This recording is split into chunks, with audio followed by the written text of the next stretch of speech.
assist you on it. Let's see.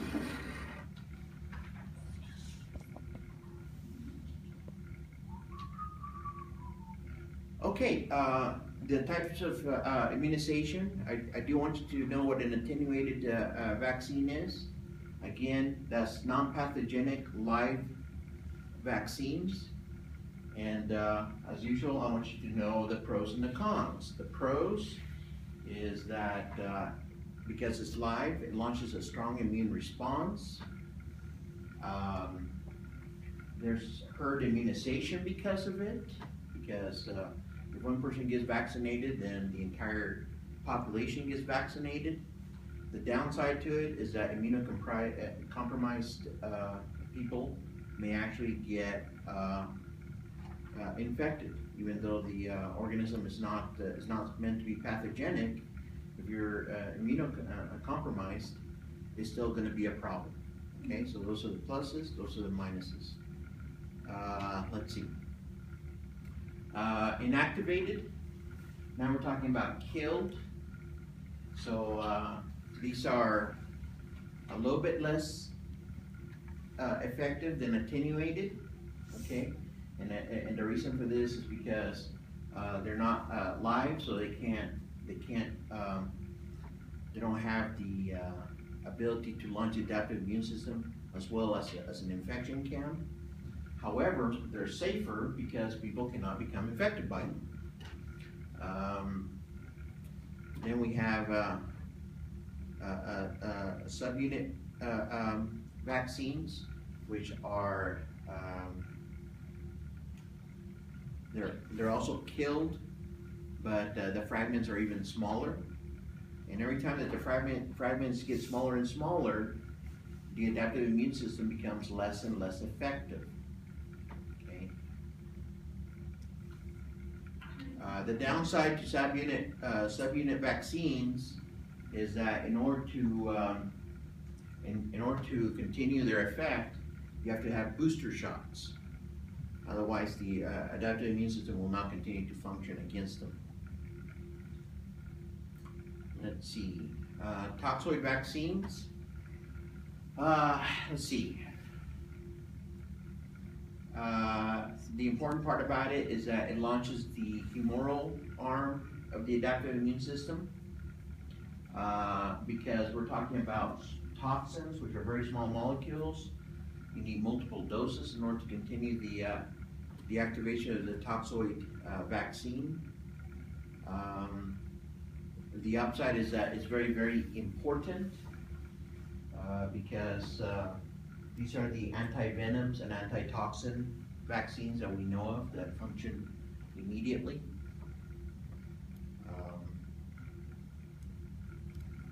There's one more point to it.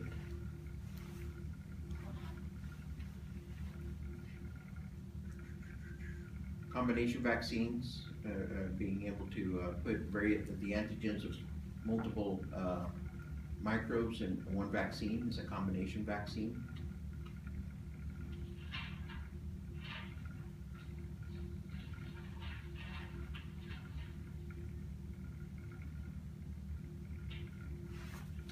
Let's see.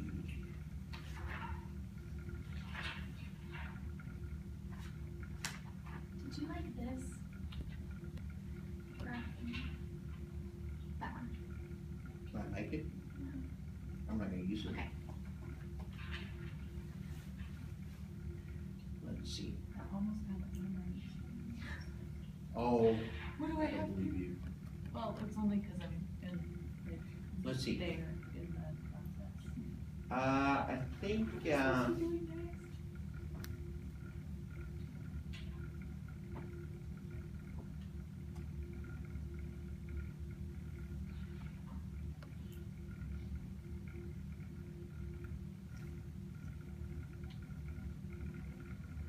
I wouldn't mind asking you about the production of hybridomas. So I like that little picture right there.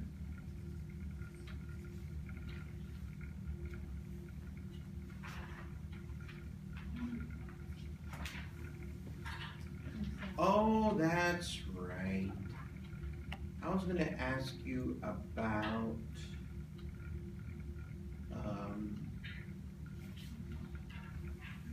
the steps of ELISA. Remember that?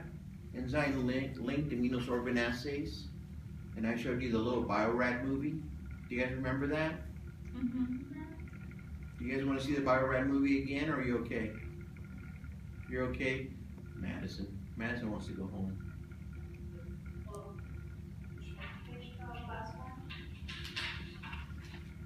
Yeah, you just have to look for the line. Steps of ELISA are on the slide, but not in the book. ELISA is on the, not in the book. Oh, there it It is. should be. What page? It's on 5 or 7. Page 12, the handout. It's 5 or 7, by the way. I wouldn't mind for you guys to know immunoblotting. That's very, very useful. It's also called Western blot, if I remember correctly.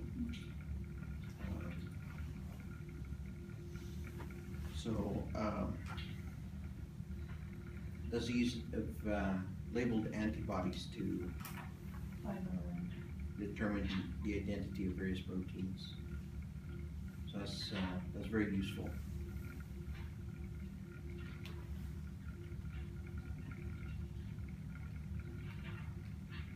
I think those are the main ones. So let me recap real quick.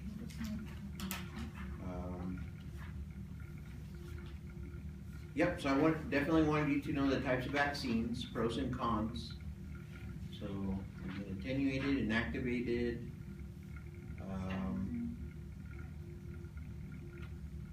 toxoid combination. And the reason I'm not gonna hit you with the recombinant DNA technology is because we're gonna do that in genetics next term anyways. So I'm just not gonna bother you with that this time. Yeah, please know pros and cons of attenuated, inactivated, toxoid in combination. Those will do.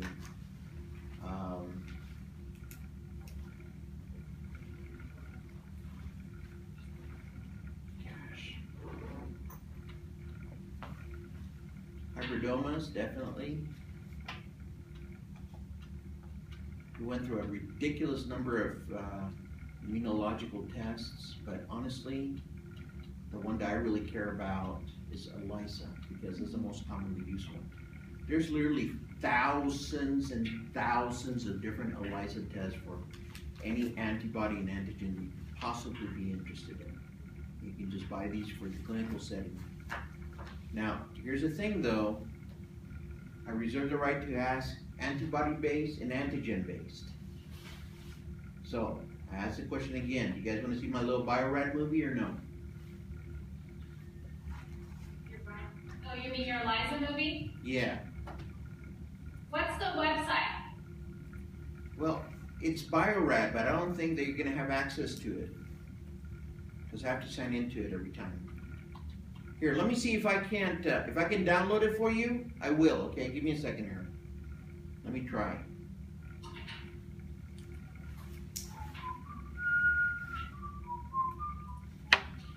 Log in.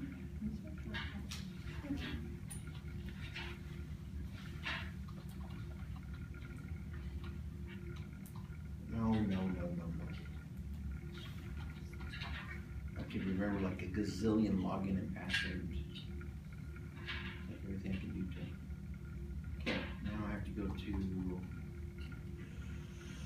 Science Education, Teaching Resources. Then you go down to ELISA.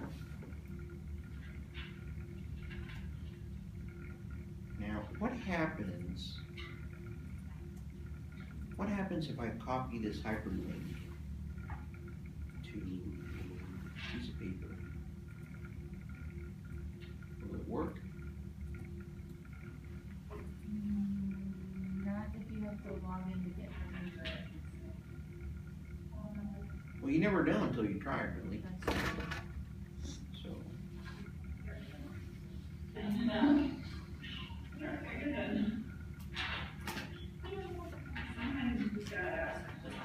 What? What's the question?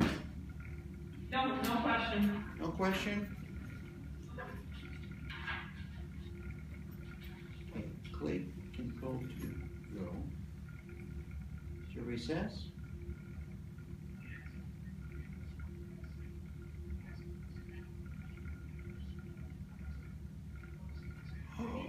Shut up. Hold on. It Let me log out and see if it still Yeah, works. it might just work because you're logged on.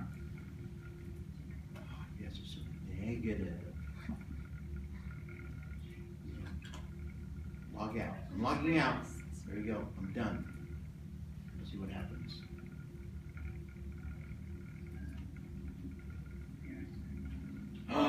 Look at thee. Huh? How about that? Okay, so this is what I'm going to do.